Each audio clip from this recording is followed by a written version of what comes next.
Selamat siang anak-anakku yang terkasih dalam Kristus. Berjumpa lagi dengan Bapak dalam pendidikan agama Katolik dan budi pekerti.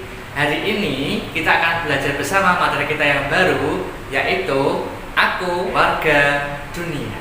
Tujuan kita belajar di hari ini adalah supaya nanti kita semua anak-anakku bisa semakin memahami bahwa kita semua itu adalah bagian dari dunia. Mari kita persiapkan diri anak-anakku, kita ikuti pelajaran di hari ini. Anak-anakku yang terkasih dalam Kristus, sebelum kita mulai pembelajaran kita di hari ini, mari kita mulai dengan berdoa ya. Ambil sikap doa yang baik, lipat tangan, tutup mata.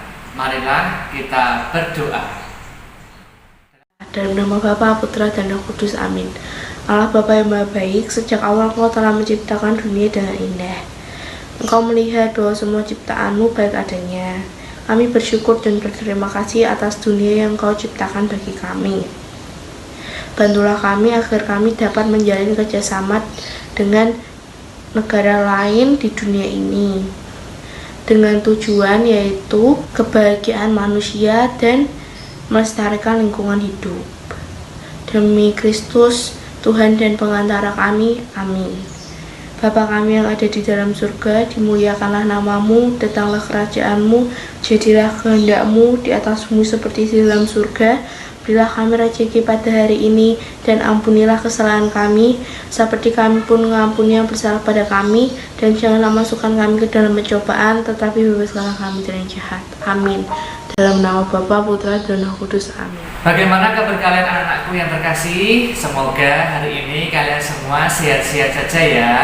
Pada pembelajaran minggu yang lalu, kita telah belajar bersama materi kita yang ketiga, yaitu bersyukur sebagai warga negara Indonesia. Hari ini anak-anakku, kita akan belajar bersama materi yang keempat, yaitu Aku Warga Dunia. Anak-anakku yang terkasih, pada dasarnya manusia itu adalah makhluk sosial, makhluk yang membutuhkan bantuan orang lain untuk memenuhi kebutuhan fisiknya dan juga kebutuhan psikologisnya. Dalam hal negara anakku, selain sebagai warga negara Indonesia, kita adalah bagian dari dunia. Di dunia ini anak-anakku, ada banyak sekali negara selain Indonesia.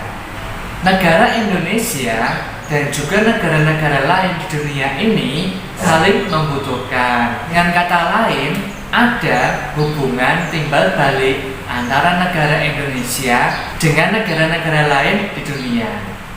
Terkait dengan kerjasama ini anak-anakku, latar belakang utama adalah seputar keprihatinan atau masalah-masalah yang sedang dihadapi oleh negara-negara lain maupun negara Indonesia. Apa saja anak-anakku permasalahan itu? Permasalahan itu adalah bencana alam, kelaparan, terorisme, narkoba, perdagangan manusia, pencemaran air dan udara, perang, dan mungkin kondisi flora dan fauna yang semakin langka.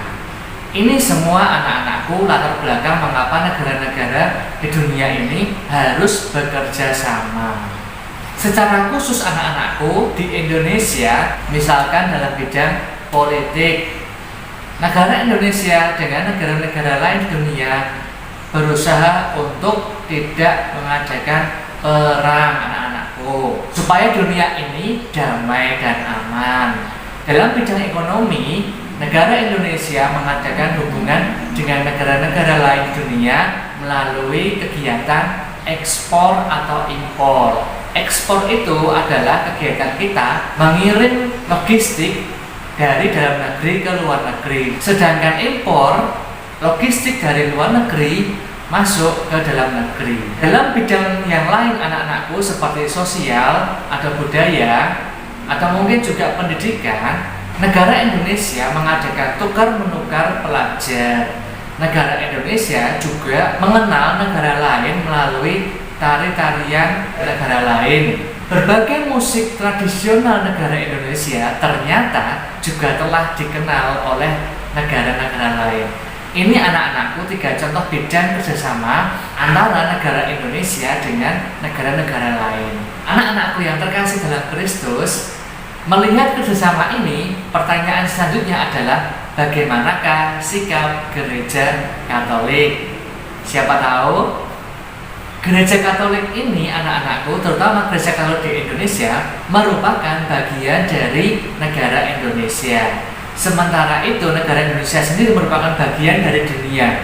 Maka gereja Katolik juga ikut mendukung bersama dengan negara-negara lain. Hal ini disebutkan dalam salah satu ajaran sosial gereja ASG yang bernama Gaudium et Spes. Dalam Gaudium et Spes artikel 1 disebutkan bahwa kegembiraan dan harapan, duka dan kecemasan orang-orang zaman sekarang, terutama kaum miskin dan siapa saja yang menderita, merupakan kegembiraan dan harapan, duka dan kecemasan para murid Kristus juga.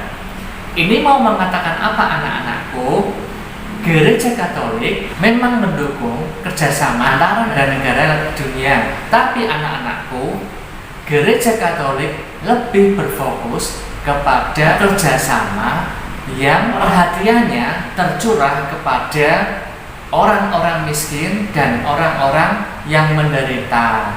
Hal ini sesuai dengan ajaran Tuhan Yesus sendiri untuk memperhatikan mereka yang kecil, lemah, miskin, tersingkir, dan difabel. Dengan memperhatikan mereka, anak-anakku, berarti Gereja Katolik ingin mencapai tujuan dari kerjasama antar negara itu, yaitu kebahagiaan umat manusia dan melestarikan lingkungan hidup. Baik anak-anakku, pembelajaran kita cukup sekian. Mari anak-anakku kita tutup pembelajaran kita hari ini dengan berdoa. Lipat tangan, tutup mata, marilah kita berdoa. Dalam nama Bapa dan Putra dan Roh Kudus, amin. Ya Allah, dunia ini seolah-olah tidak ada batasnya lagi. Kami menjadi saudara-saudari warga dunia. Gerakkanlah hati kami untuk senantiasa mau membantu saudara-saudari kami di belahan dunia lain yang sedang mengalami penderitaan dan bencana. Mampukanlah kami untuk bersimpati dan solider dengan mereka. Demi Kristus Tuhan dan pengantara kami. Amin. Salam Maria, penuh rahmat, Tuhan sertamu, terpujilah engkau di antara wanita, dan terpujilah buah tubuhmu Yesus. Santa Maria, Bunda Allah, doakanlah kami yang berdosa ini, sekarang dan waktu kami mati. Amin. Dalam nama Bapa dan Putra dan Roh Kudus. Amin. Sampai jumpa anak-anak dalam pembelajaran kita minggu depan. Tetap semangat, tetap jaga kesehatan, dan berkah dalam.